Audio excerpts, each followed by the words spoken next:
Bismillahirrahmanirrahim. Baik, Assalamualaikum warahmatullahi wabarakatuh.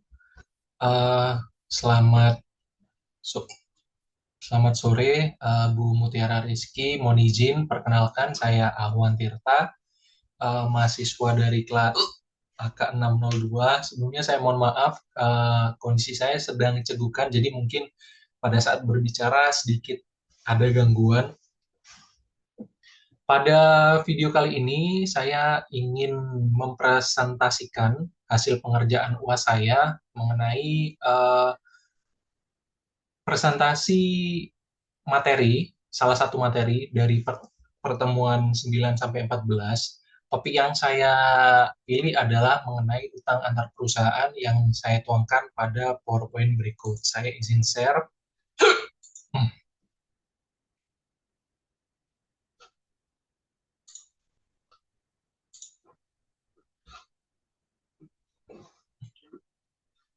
Uh,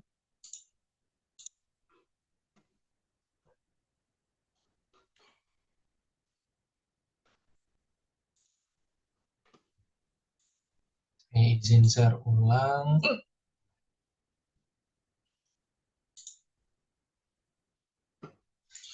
Baik, jadi materi yang akan saya bawakan adalah mengenai utang antara perusahaan. Yang pertama, dalam presentasi saya kali ini, saya akan membagi uh, poin-poin presentasi saya menjadi 3 bagian. Yang pertama yakni lingkup penjualan obligasi langsung ke afiliasi. Nah, pada saat sebuah perusahaan akan menjual obligasi langsung ke afiliasi. Nah, semua pengaruh dari utang antara perusahaan harus dieliminasi dalam penyusunan laporan keuangan konsolidasi, seperti materi yang sudah dijelaskan pada kelas sebelumnya. Nah, suatu perusahaan itu nggak bisa melaporkan investasi pada obligasi milik sendiri atau utang obligasi ke diri sendiri. Makanya, jika kita konsolidasi dipandang sebagai perusahaan tunggal, maka semua jumlah yang terkait dengan utang antar perusahaan harus dieliminasi, termasuk investasi pada obligasi, utang obligasi, dan sebagainya. Nah, lalu transfer pada nilai nominal. Pada saat sebuah wesel atau obligasi dijual secara langsung ke afiliasi pada nilai nominal, maka ayat jurnal yang dicatat oleh investor dan penerbit harus merupakan kebalikan satu sama lain. 3 jurnal eliminasi diperlukan dalam kertas kerja konsolidasi untuk menghilangkan pengaruh utang antara perusahaan. Uh, Mungkin agak sedikit mengawang ya, maka dari itu kita langsung beranjak ke soal contoh.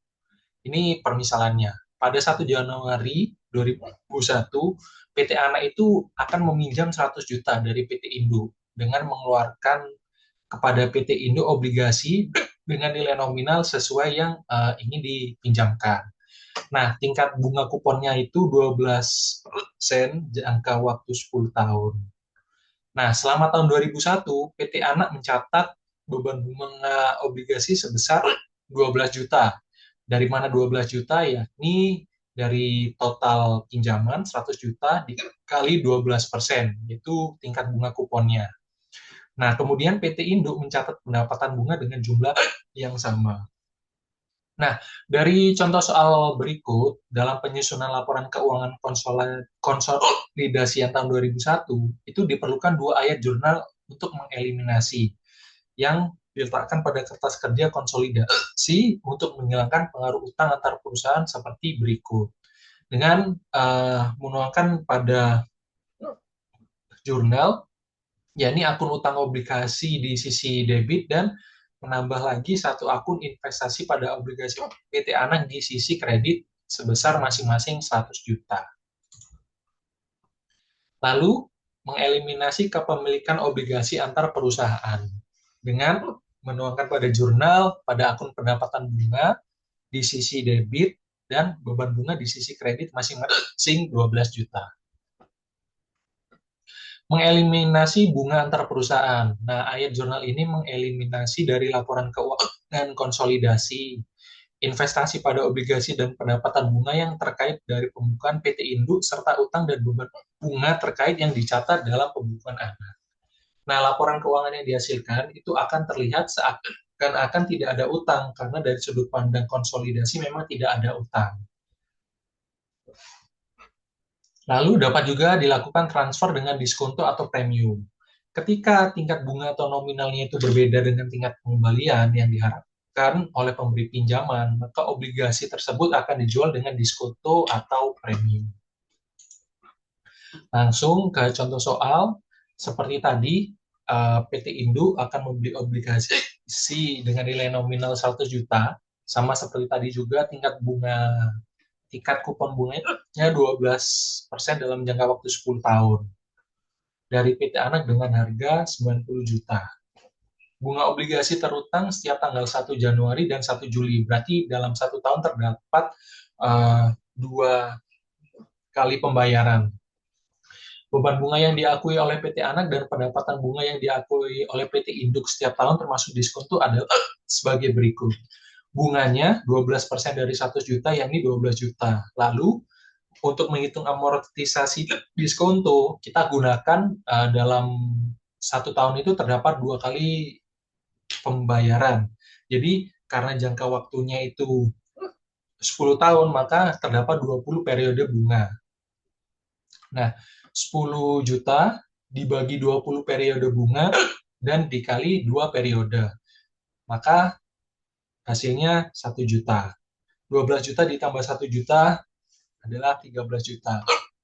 Maka untuk mencatat pada jurnal, kita mencatat pada akun kas dan akun utang obligasi masing-masing 90 juta. Pada tanggal 1 Januari, investasi pada obligasi PT Anak di sisi debit 90 juta dan di sisi di akun kas di sisi kredit 90 juta. Dan seterusnya seperti yang tertampil pada PowerPoint.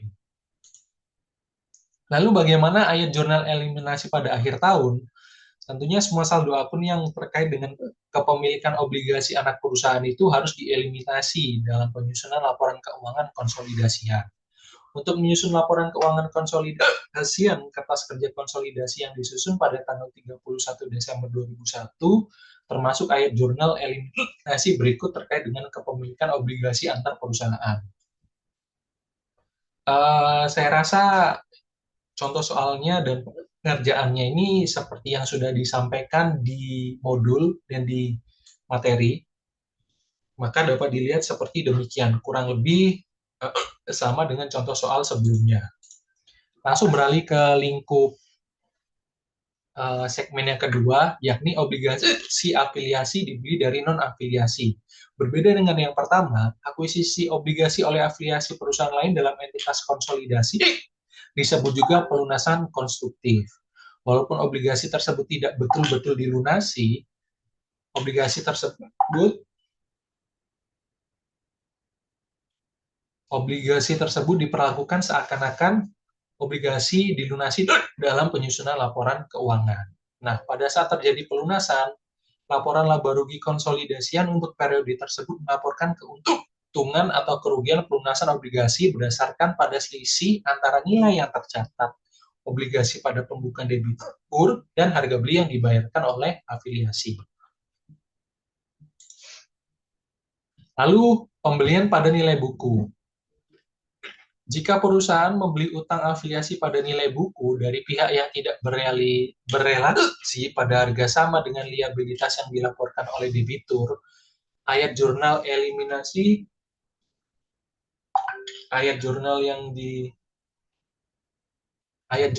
dieliminasi yang diperlukan dalam penyusunan laporan keuangan konsolidasian sama dengan yang digunakan dalam eliminasi transfer utang langsung. Lalu untuk pencatatan pada jurnal seperti yang ditampilkan pada PowerPoint sebagai berikut. Pada tanggal 1 Januari tahun 2001, PT Anak menerbitkan utang obligasi dengan nilai nominal 100 juta untuk 10 tahun. Nah, obligasi tersebut dikeluarkan dengan harga 102 juta kepada PT non-afiliasi. Ya, demikian. Nah, lalu bagaimana air jurnal liabilitas obligasi? Sebagai berikut. 1 Januari 2001 pada akun kas di sisi debit dan utang obligasi di sisi kredit masing-masing 102 juta rupiah. Karena durasi maksimal 10 dan 15 menit, mohon izin saya tampilkan saja. Kurang lebih pengerjaannya seperti di materi di ruang lingkup 1. Demikian. Lalu saya izin langsung membacakan kesimpulan. Pengaruh dari transaksi utang antar perusahaan itu harus dieliminasi seluruhnya dalam penyusunan laporan keuangan konsolidasi. Sebagaimana halnya jenis transaksi antar perusahaan lainnya. Hanya transaksi utang antar entitas konsolidasi dengan pihak non-afiliasi yang dilaporkan dalam laporan keuangan konsolidasi. Nah, pada salah satu afiliasi menerbitkan obligasi keafiliasi lain dari sudut pandang konsolidasi obligasi tersebut, itu dianggap belum pernah diterbitkan. Oleh karena itu, semua aspek dari kepemilikan obligasi antar perusahaan dieliminasi dalam konsolidasi. Pada saat suatu perusahaan membeli obligasi afiliasi dari non-afiliasi, dalam konsolidasi obligasi tersebut diperlukan sebagai obligasi yang sebelumnya dikeluarkan kemudian dibeli kembali oleh entitas konsolidasi. Jika harganya yang dibayarkan oleh afiliasi tersebut berbeda dengan nilai buku, maka akan diakui sebagai keuntungan atau kerugian dari pelunasan obligasi dalam laporan laba konsolidasi. Mungkin itu saja materi yang dapat saya sampaikan.